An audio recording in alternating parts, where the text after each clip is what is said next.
Hello friends, welcome to Ansarkari. I am your friend Vikas Bhardwaj. So today we are taking up a very important topic which is related with understanding of environment, diversity, biodiversity and sustainable development. That means if we want to understand what the whole world is going through and what are its ideas and achievements in the next 20 years, we cannot appreciate and understand without going through Earth Summit, or you can say Rio Summit. So Rio Summit is the core or soul of sustainable development in modern times. Let's see how it all started. So it all started in 1992. That is what we call Earth Summit or the United Nations Conference on Environment and Development. You should watch the key words here. It is coming environment, it is coming development. That means United Nations want to correlate both the terms, and that is why it is looking for a kind of development which is not going to make any kind of impact on the nature for the future. That means it is a proactive move on the part of the international body for all countries of the world. So if we see the historical background in terms of sustainable development, or you can say environmental protection, or you can say biodiversity, or you can say in terms of understanding green economy, if I use a broad term, then there goes the roots. Today India is also taking up different steps that we'll be talking in a separate lecture or video. So it all started with the UN Conference on Environment in 1972. That was the key year in which it all started. And you can say there was Brundtland Commission report on sustainable development, which will be forming the background for UN Conference on Environment and Development. So in the beginning, there was no talk of development, but in 1992 there was talk of development. In this time period, India was going through economic liberalization, and at the same time there was end of the Cold War. Then within 5 years, because in 1992 it was taking place in Rio de Janeiro, that is why it is called Rio plus 5 at New York. Then after 10 years from the Rio, it was taking place at Johannesburg, because the key roots and the key soul ideas were linked with uh, Rio de Janeiro. That is why it is called Rio plus 10, and then Rio plus 20.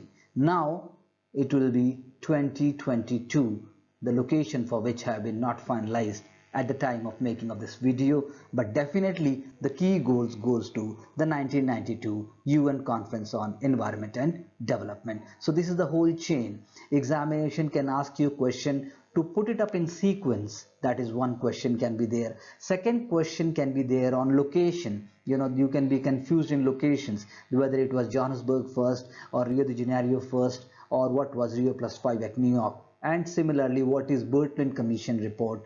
That is how you have to understand and see its sequence. Now, when we say the UN Conference on Environment and Development, on human environment basically, that means impact of anthropogenic activities, human generated activities on environment. India will also be taking up many key steps after this time period, because it will be able to do so. So the first major international conference on environmental issues will be taking place in 1972. It will be a turning point in development of international environmental politics. Because not only with the coming of the oil boom or the petro economy coming into picture, at the same time UNEP was also created. You can look into details of UNEP in our separate video, where you will understand what kind of key questions, what kind of analysis, and what kind of subjective ideas you must know about UNEP. Do not forget to watch and leave your comment for the same. When we talk about Brundtland Commission, it is also called World Commission on Environment and Development. Why it is called World Commission? Because every country of the world was agreeing to its ideas. It was not biased in nature. It was taking into nature's ability to regenerate and nature's ability to conserve itself into totality, or you can say in a holistic manner. The report was submitted in 1987, and the term that came into picture was sustainable development. Today every country talk about sustainable development. Today we talk about that we need to have such a kind of environment, such a kind of economy, that we should leave something for our posterity. भविष्य के लिए हमें कुछ ऐसा करना है जिससे आने वाली generations हमें blame ना कर सकें. That is why the report was called Our Common Future. That means whole world is one. Developed and developing countries must come together, and it is the responsibility of developed countries as a big brother to support their younger siblings. But are they really supporting? That I leave up to you for discussion. Do not forget to give your comments on the same. Sustainable development, that means the needs of the present are met without compromising the ability of the future generations to meet their own needs. Let's take an example. For example, if we say Rishikesh, a very popular pilgrimage and also a tourist spot in India, known for spirituality, yoga, and you can say adventure sports. Now, if there is a double burden on the place, or you can say the site, which is not going to sustain itself because of plastic pollution, because of undue development in terms of tourism, because of compromising of fragile ecosystem. So what it will be leading to? It will be creating vulnerabilities in the town and the nearby areas and landscape, which will be impacting its carrying capacity. So carrying capacity must be taken into consideration. How much it can carry without compromising for the future. Like our stomach, we must have good food, but then if you're going to have a lot of food and overeating takes place over a subsequent period of time, definitely there are going to be repercussions. So same concept applies with development and environment also. UN Conference on Environment Development, it went on to take place at Rio de Janeiro, as I told you, in 1992, and member states, they came together after the Cold War, and sustainable development, as I said, came into picture, into foreplay, because it was believed that no single nation can do it alone. But were the countries serious? We cannot really say so. But then at least they were ready to come on a platform because of the threat and because of the unknown fears and consequences of which in the present times in some ways we are facing.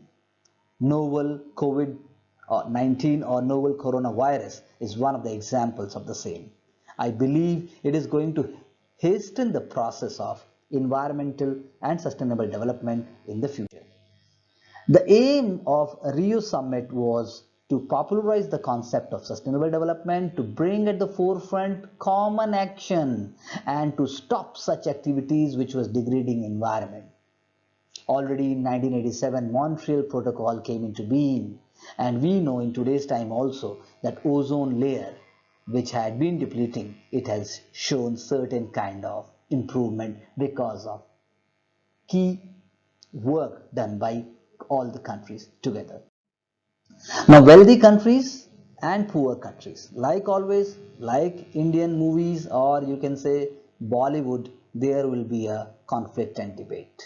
Developed countries are not ready to give up their share, they are not ready to give technology and also financial aid, and developing countries are talking about 2 meal food first. They want to come out of the poverty trap, or you can say vicious cycle of poverty.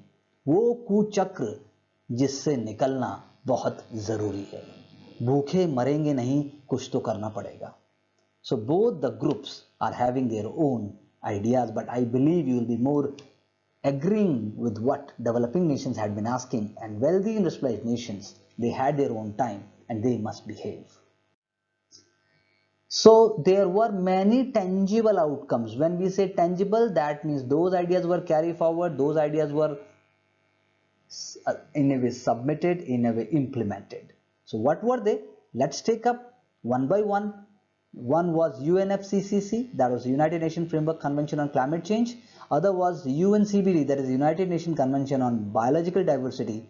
and another was United Nations Convention on Combating Desertification. So desertification, biological diversity, climate change. Three key elements. You can use them in essay, you can write the key points also with them.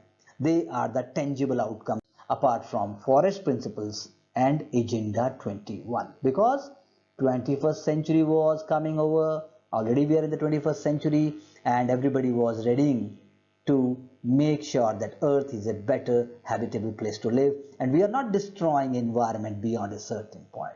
But where again I am saying the countries were true to themselves, you can see, because of natural calamities which have been taking place, flash floods, urban floods, and also cyclones and other kind of natural disasters which are somewhere a result of our economic and anthropogenic activities. So if you want to see what UNFCCC went on to do, kindly go back to our video on the same, and I'm looking forward to your feedback on that, because it is very important to understand climate change, and without understanding climate change you cannot appreciate environment in the present times, both for MCQ and for long answer type questions. So do get back with your comments and feedback on this. Going ahead, there was United Nations Convention on Biological Diversity. We have to appreciate that India itself is a great land of biological diversity. It is a mega diversity hotspot. But for it, we will talk about it later. It came into force in 1993, and the objective is not only conservation but sustainable use of components of biological diversity. That means whether it is flora, whether it is fauna, whether it is tribal habitat, whether it is traditional systems, there must not be any kind of injustice in any part of the world. That is what it is talking about, fair and equitable sharing. If pharmaceutical companies or if big multinational corporations and the big nations, they are talking about what they should get from the tribal areas, what they should be getting from the, I should say, backward areas, so-called backward areas I should say, or what they are going to take away from developing countries, they must pay back in one way or another without hampering the environment. So Cartagena Protocol on Biosafety, Cartagena, a town in South America, Colombia, and it is talking about LMO, or you can say GMO, genetically modified organisms, or LMO, that is living modified organisms. What will be coming here? You will be talking about transgenic crops, you will be talking about RNA, DNA recombinant technology, you will be talking about certain kind of modified fruits, or you can say papaya, banana, and so on. That is why it is taking into account is risk to the human health, and it is a legally binding treaty. It was adopted in 2000 and it entered into force in 2003. That is very important to note. Nagoya Protocol. Nagoya is a town in you can say a place in Japan, and it was talking on access to genetic resources. United Nations do recognize also certain places across the world which are the gene pool of genetic resources. Such are these locations which are very much important. They must be protected. For example, in case of India, you can say Kalahandi, which is a gene pool, which is very important place for intangible agricultural heritage. Similarly, there are the backwaters in Kerala, which are also a diversity hotspot. So there must be equitable sharing and benefits arising from their utilization. That means if you are using it, please go back to the roots, give back to the society, and give back to the community, because traditional communities have never ever treated things in an unfair manner. So it came into being in 2014. You have to see that it is coming up a little late. So that is why more negotiations, more consultations and consensus. Then you have Aichi biodiversity targets. Biodiversity targets. So from 2011 to 20, you can say they will be coming into picture, and there will be a goal to address the underlying causes of biodiversity loss, or you can say mainstreaming biodiversity across government and society. That means changing the way government operates, changing the way manufacturing takes place. They must be talking about, you should say, such values and ideas which are going to be long term in nature. That means targets are there, and these targets must be achieved in a way that the terrestrial and inland areas must be protected. They must be coming to sustainable use. Pressure must be reduced. Towns and cities must not become hot potatoes, or you can say they must not become glass shields where heat islands are coming up. That is the whole goal. It must be sustainable in nature. And similarly is improving the status of biodiversity by safeguarding ecosystem, species and genetic diversity. Therefore, we can say that these targets cannot be completed without support of different bodies and different systems. Everybody must benefit from the ecosystem. Ecosystem is for all. It must benefit all communities. That is shared future for all. And participatory planning, knowledge management and capacity building. That is going from a local level government to the national and international level. That is what Aichi biodiversity targets are talking about. When we say United Nations decade and biodiversity, we want to convey that how important have been this decade. You can say what is happening in 2020. I'm again bringing the example of coronavirus. I know this is very repetitive, but then 2011 to 2020. Just reflect back and see. The governments have been really sincere about it. What happened to the Paris Climate Agreement? What happened to the role of countries like the US or you can say European Union? So the decade on biodiversity have been there from 2011 to 2020, and the main goal have been to mainstream biodiversity, not to intrude it, because the idea is to make sure that there is protection from invasive species, there is no infringement into fragile ecosystems.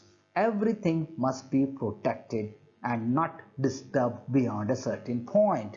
It is implemented by Convention on Biological Diversity Secretariat, and India is also party to the same. International Day for Biological Diversity is May 22. This is very near because we are also making the video, so that is why we are putting up 2019 theme, our biodiversity, our food, our health.